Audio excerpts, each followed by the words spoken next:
Tears for the Tear God, Salt for the Salt Throne, and Gas the Leaf Tribe. Last week, Harper's Magazine published a letter on justice and open debate, signed by some 150 prominent authors, journalists, etc., that basically points out the dangers of cancel culture and the ongoing necessity and value of open debate for all people and ideas. Well, some people didn't like that, and in response, they wrote this. We're going to go through it and attempt to dismantle it.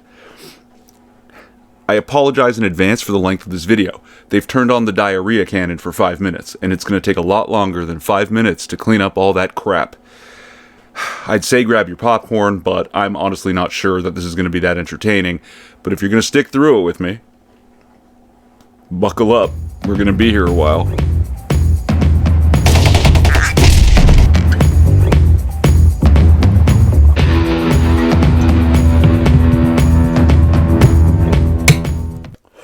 On Tuesday, 153 of the most prominent journalists, authors, and writers, including J.K. Rowling, Malcolm Gladwell, and David Brooks, published an open call for civility in Harper's Magazine. They write in the pages of a prominent magazine that's infamous for being anti-union, not paying its interns. Hold on. What does that have to do with the content of the essay? As far as I can tell, nothing. So what is this? Now, I'm going to accuse the authors of this essay of injecting motives and meanings into the original essay that simply are not there. So stop me if that's what I'm doing here. But does it not seem that calling the magazine infamous for being these things we the undersigned do not like is an attempt to call into question the character of the magazine?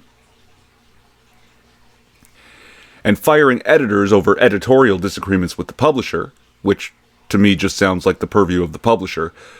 Quote, the free exchange of information and ideas, the lifeblood of a liberal society, is daily becoming more constricted, end quote. The signatories, many of them white, stop. If you're watching my channel and my videos, I'm sure you also don't give a shit about the color of someone's skin, but the authors of this essay seem to. So I don't take issue with them using the word white. I take issue with the use of the word many. They didn't say most, let alone all. They said many. And many can be anything. It can be a significant minority, 10, 12, 15%. Now, I haven't scanned the list of signatories and cross-referenced to discover each one's race, but I wouldn't be surprised if they had. And if that list was even 51% white people, and they could mathematically justify it, I don't doubt they would have used the word most. Wealthy and endowed with massive platforms. I like the way they try and make it sound like it's just God's gift. It's just something that happened, like being endowed with a massive rack or a big swangin' dong. Nothing to do with the skill and talent of the writer, their hard work, their development of an audience, their cultivating of the massive platform. They're just endowed with it. Argue that they are afraid of being silenced. No. They're afraid ideas are being silenced, that so-called cancel culture is out of control, and that they fear for their jobs. No. And I think this is a hot take on this sentence. Sorry for the cut here. We are already paying the price in greater risk aversion among writers, artists, and journalists who fear for their livelihoods if they depart from the consensus. The we here is not the authors, the we here is society. And the price they're paying is not their livelihoods. We pay the price of greater risk aversion among writers, artists, and journalists. And free exchange of ideas, even as they speak from one of the most prestigious magazines in the country, a magazine that just moments ago the authors attempted to frame as infamous. The letter was spearheaded by Thomas Chatterton Williams, a black writer who believes, quote, that racism at once persists and is also capable of being transcended, especially at the interpersonal level, end quote. Have you caught the theme? So far, every paragraph has begun with a framing. The first paragraph frames the magazine as infamous. The second paragraph frames the group of signatories as too white and wealthy. And the third paragraph frames Thomas Chatterton Williams as, well, as a wise man. Which is an oddity considering the first two are negative framings. The third one does not seem to be. At least not yet. Since the letter was published, some commentators have used Williams' presence and the presence of other non-white writers to argue that the letter presents a selection of diverse voices. That's not an argument, that's an observation that the letter presents a selection of diverse voices. I thought diversity and inclusion were good things. But they missed the point. There it is. Your diversity and inclusion don't count when you insist on saying the wrong things. And now we can see that the framing in the third paragraph is also a negative framing, because Thomas Chatterton Williams, while a black writer, he is someone who believes, quote, the wrong things, end quote. But they miss the point. The irony of the piece is that nowhere in it do the signatories mention how marginalized voices have been silenced for generations in journalism, academia, and publishing. 1. That's not irony. 2. That's not the topic of their essay. Their essay isn't presented in some kind of historical context, it's presented in a contemporary context. Open debate for all people and ideas, now. It just sounds like, they didn't write the essay we wanted them to write. Fuck off, go write your own essay. Oh, they did, and it's this piece of shit. And for my next trick, let's see if I can make my YouTube channel disappear. Some of the problems they bring up are real and concerning. For example, they seem to be referencing a researcher being fired for sharing a study on Twitter, but they are not trends, at least not in the way that the signatories suggest. They apply this kind of logic to the essay, no one bats an eye. You apply the same logic to the BLM movement, where it actually works, and everyone loses their mind. Some of the problems BLM bring up are real and concerning. For example, Derek Chauvin knelt on George Floyd's neck until he died. But they are not trends, at least not in the way BLM suggests. In reality, their argument alludes to but does not clearly lay out specific examples and undermines the very cause they have appointed themselves to uphold.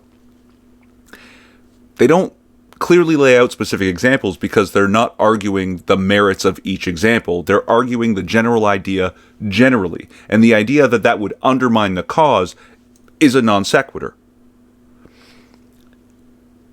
And then they go on to be snarky about it. The cause they have appointed themselves to uphold. Appointed themselves to uphold. In an attempt to make the signatories seem pretentious, they just come off as fucking pretentious. In truth, black, brown, and LGBTQ+ people, particularly black and trans people, can now critique elites publicly and hold them accountable socially. Almost like a social credit system, if you will. Now, I know I'm doing it. I'm injecting my bias and meanings and motives that perhaps aren't there, but I know when I'm doing it. I'm aware of it. This seems to be the letter's greatest concern. But I don't do it like that. How can it be the letter's greatest concern? Where do you glean that information in that letter when they don't mention black, brown, and LGBTQ people at all? What's perhaps even more grating to many of the signatories is that a critique of their long-held views is persuasive. I love the word perhaps. It's basically an admission that everything that follows is pure speculation. I use it all the time. Perhaps Leslie Kern has fantasized about being fucked to death. Yes, I've used that in a video. What evidence do they have to support the claim that it is grating at all to any of the signatories, let alone more grating to many of the signatories? None. None at all. That a critique of their long-held views is persuasive. If critiques of their views were persuasive, we would not have discovered the concept of cancel culture. If critiques of Milo Yiannopoulos and Alex Jones and Stefan Molyneux were that persuasive, people would be persuaded. Their audiences would be persuaded and would organically shrink until they were a non-factor and no one cared and no one would go calling for their heads and the removal of their channels and their social medias. If the critiques were persuasive. The content of the letter also does not deal with the problem of power. Who has it and who does not? Fucking postmodernists. But they do briefly mention power. The restriction of debate, whether by a repressive government or an intolerant society, invariably hurts those who lack power and makes everyone less capable of democratic participation. Should I be eating ramen? It's right here. Harper's is a prestigious institution backed by money and influence. Harper's has decided to bestow its platform not to marginalized people, but to people who already have large followings and plenty of opportunities to make their views heard. Moments ago, it was truth that black, brown, and LGBTQ+ people can critique elites publicly and hold them accountable socially. If that's not power, I don't know what is. And didn't Harper's just bestow its platform to a diverse and inclusive group who all signed a single letter? Ironically, these influential people then use that platform to complain that they're being silenced. That's not what they're doing, so that's not irony. They're using the platform to argue against the silencing of anyone or their opinions. Many of the signatories have co-workers in their own newsrooms who are deeply concerned with the letter, some who feel comfortable speaking out and others who do not. The only case of this that I'm aware is Emily Vanderwerf and Matt Iglesias, who both work for Vox. Matt signed the letter. Emily Vanderwerf complained to her bosses and then publicly on Twitter that she's trans and that makes her feel unsafe.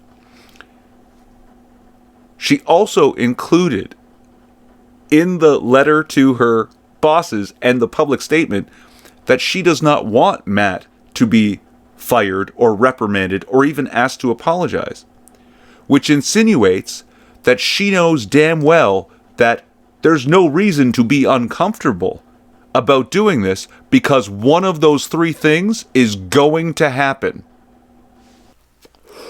The letter reads as a caustic reaction to a diversifying industry, one that's starting to challenge institutional norms that have protected bigotry. I would think that a diverse and inclusive group of people signing their names to one letter with a unified message is the opposite of protecting bigotry, and yet that's framed as a caustic reaction to a so-called diversifying industry while they actively attempt to narrow the field of that industry. The writers of the letter use seductive but nebulous concepts and coded language to obscure the actual meaning behind their words. Apparently, I don't have to accuse them of it. They openly write they're going to do it in the text. We dismiss the language you've used. We dismiss your words. And we'll tell you what the actual meaning is. We can just invent your position for you. In what seems like an attempt to control and derail the ongoing debate about who gets to have a platform. Admitting, like, debating who gets to have a platform is cancel culture. That's what cancel culture is. They are afforded the type of cultural capital from social media that institutions like Harper's have traditionally conferred to mostly white, cisgender people. The Western world is mostly white, cisgendered people. So white, cisgender people are going to make up the largest volumes of most spaces. Deal with it. Their words reflect a stubbornness to let go of the elitism that still pervades the media industry, and yet they don't see their own elitism of being the ones who get to choose who gets a platform to say what.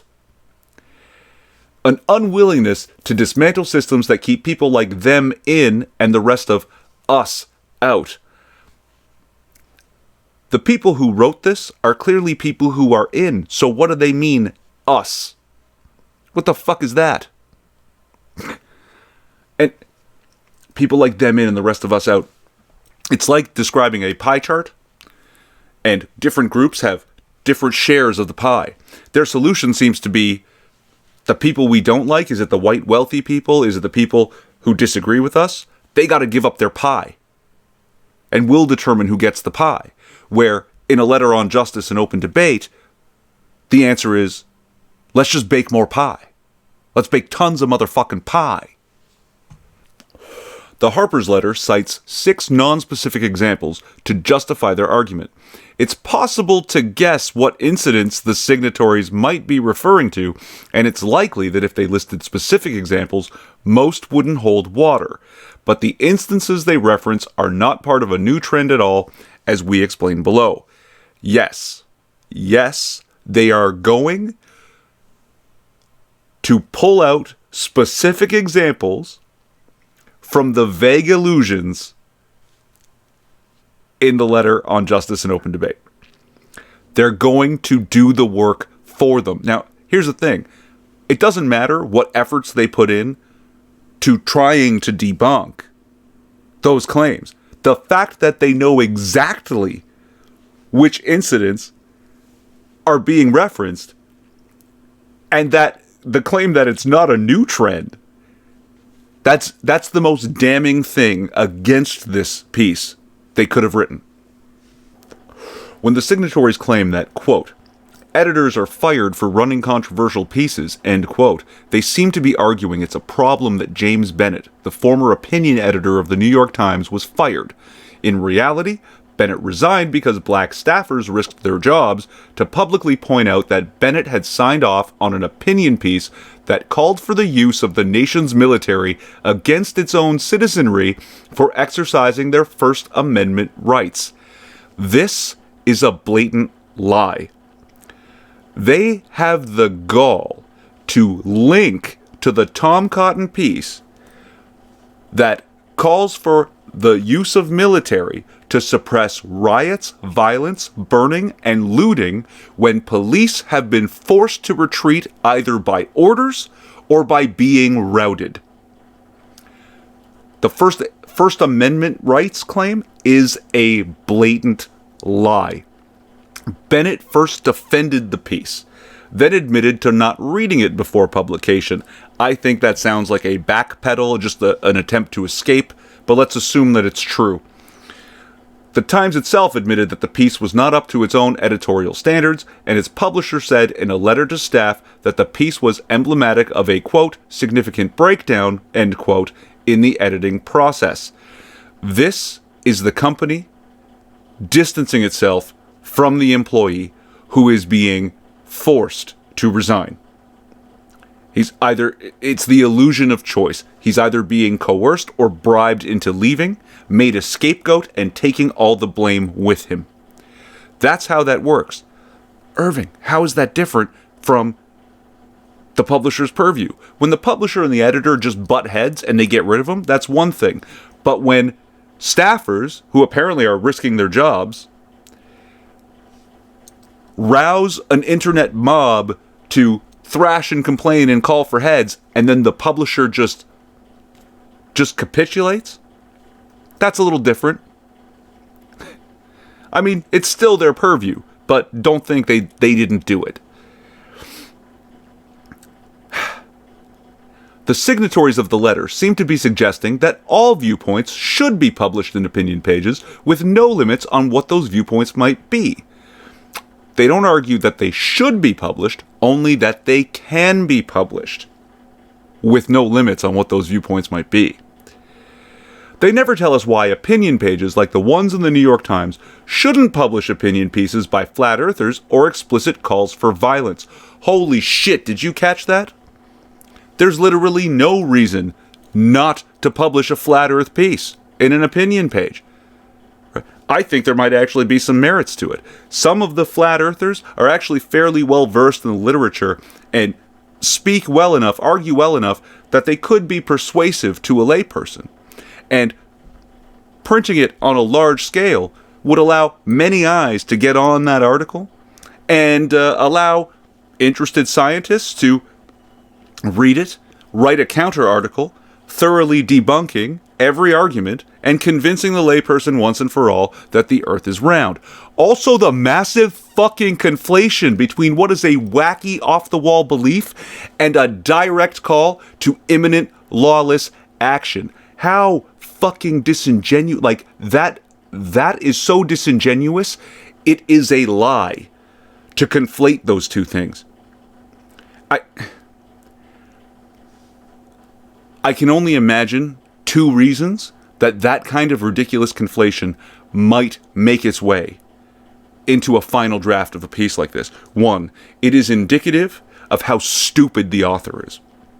However, I'm given to understand some 100+ people signed this letter. So, unless every one of them committed the same sin as James Bennett of not reading the fucking thing before putting their name to it, then I can only imagine that it's reason two. It's indicative of how stupid they think you are. They're just going to tell you blatant lies, and you're going to believe it because they think you're a fucking idiot. I learned a new term recently. Trickle flow gush. It's a strategy. They employ it in this essay. It begins with a trickle of false framings in the form of ad homs and poison wells, begins to flow into disingenuous hot takes and outright dismissals of the words written. Finally, it gushes into blatant lies that they just expect the reader to believe. It was here that I stopped reading. I don't feel I need to read anymore. I'll leave you the link. You can finish if you like. I didn't stop to take the time to point out their repeated grammatical errors, but I did notice they misused irony twice. These people used a massive platform and the tool of open debate to argue against the use of the tool open debate on massive platforms. That's fucking irony.